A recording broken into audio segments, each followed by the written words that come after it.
Welcome to the All About English podcast. I'm James. And I'm Grace. This is the place to grow your English skills, no matter what level. Be sure to subscribe and hit the bell notification so you never miss an episode. We post daily. You don't want to miss out. You know, storytelling is like one of the oldest ways people have learned just about everything. Stories are like magic for the brain.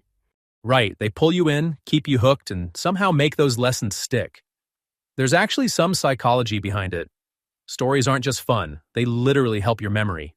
Yeah, it's like if you just read a list of rules, you forget them in like 5 seconds. But through a story, bam, it's in your brain forever. Exactly. It's that emotional connection, you know? Stories make you feel something, a spark maybe, and that helps the information stay with you. I mean, think back to a good story you heard as a kid.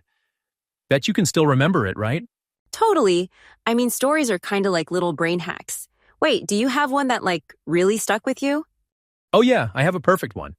So when I was a kid, my grandpa used to tell this story about a talking dog. Now, as a 6-year-old, I thought this dog was the coolest thing in the world. He talked about space travel, meeting kings, all kinds of adventures. Wait, was this a real dog? Oh no, it was totally imaginary, but the way my grandpa told it, it felt so real. And you know what? Through all those stories, he slipped in vocabulary words, idioms, even history lessons, and you didn't even notice you were learning. exactly. I didn't realize it at the time, but the more I listened, the more I picked up. Like, I still remember loyalty because the dog taught it to me. It's wild how that works. It's so cool.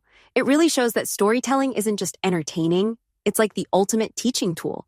And wait, this reminds me of how characters in stories make such a big difference. Like the talking dog in your story, he totally grabbed your attention. How do some characters just become unforgettable like that? Even if they're not real, they feel so real. Yeah, exactly. Relatable characters can almost act like a bridge between you and the story. They pull you in, help you connect to what's happening, and that makes understanding and remembering stuff way easier. Right. And when you're learning a language, it's like double important. Think about it. You're not just learning words, you're learning how people speak, how they think. Characters show you all that. True. And a good character can teach you cultural things too, like how people in different places express emotions or even what they find funny or serious. It's pretty fascinating. Oh my gosh, yes. Speaking of funny, okay, wait, I've got a story about this. So I was learning Spanish, right? I was trying to tell my teacher I was embarrassed about something. But instead of saying estoy avergonzada, which means I'm embarrassed, I said estoy embarazada. Oh no. Yeah, I basically told her I was pregnant.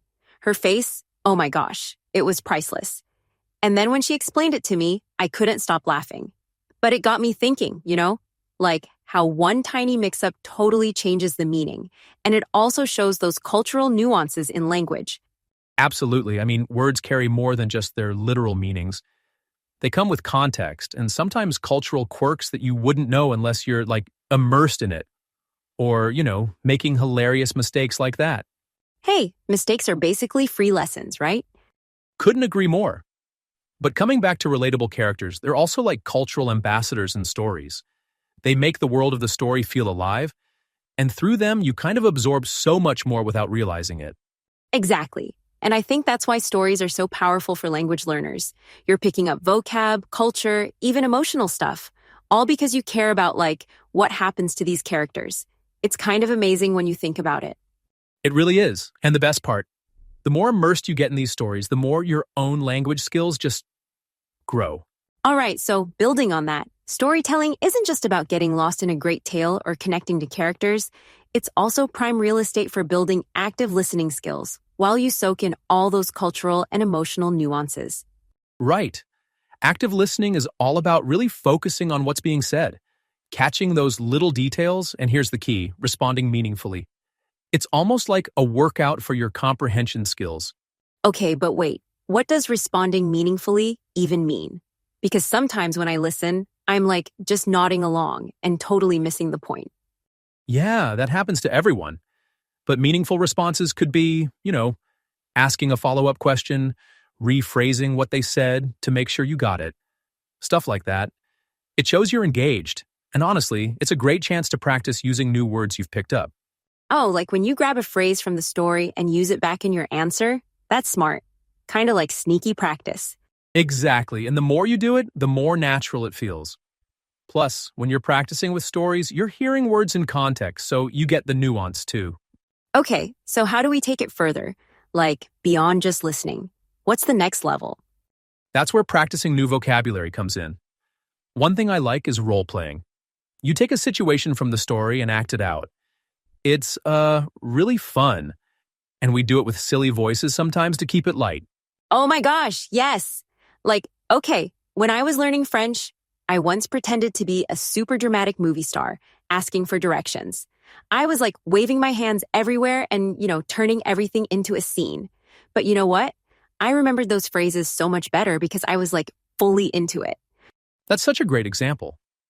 Role playing taps into creativity, which makes learning stick. It also forces you to use the words, not just memorize them. Totally. And because you're kind of acting, it takes the pressure off getting everything perfect. Like, who cares if your accent's weird when you're pretending to be, I don't know, a pirate buying groceries? Ha, exactly.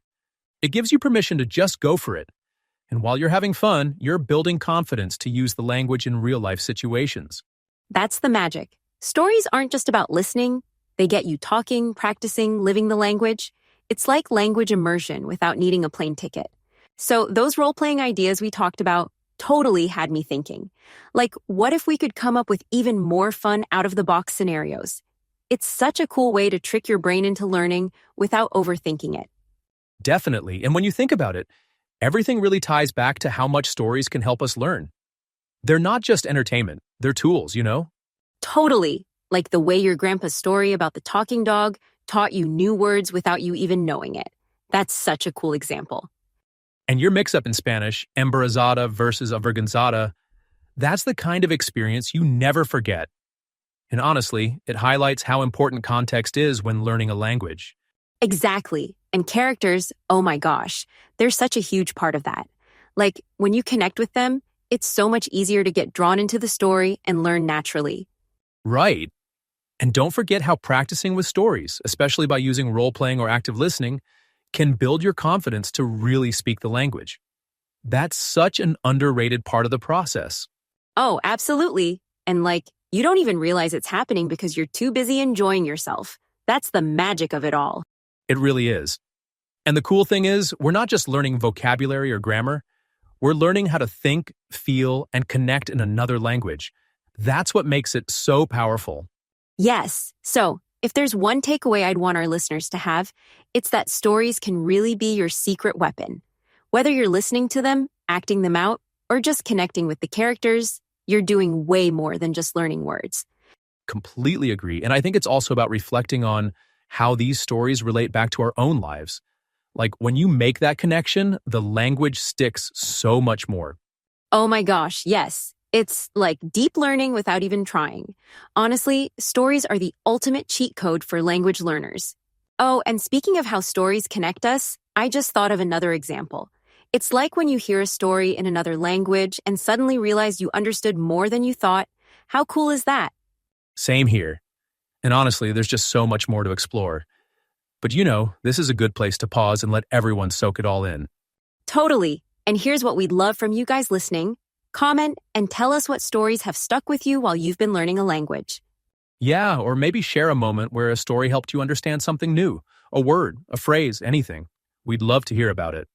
And oh my gosh, if you have suggestions for topics or things you want to learn next, let us know. This podcast is all about you guys, so your ideas are gold. For sure. And if you're still curious about how stories can take your learning to the next level, check out some of our other episodes. We dive into everything from cultural expressions to creative practice techniques. Yes, and don't forget, you can always replay this episode for a little extra practice. Listening over and over is honestly one of the best ways to learn. And hey, we don't mind keeping you company. All right, I think that's a wrap for today. It's been a great chat as always. For sure. And on that note, we'll see you next time. Thanks so much for tuning in to All About English. Bye for now. See you next time, and happy learning.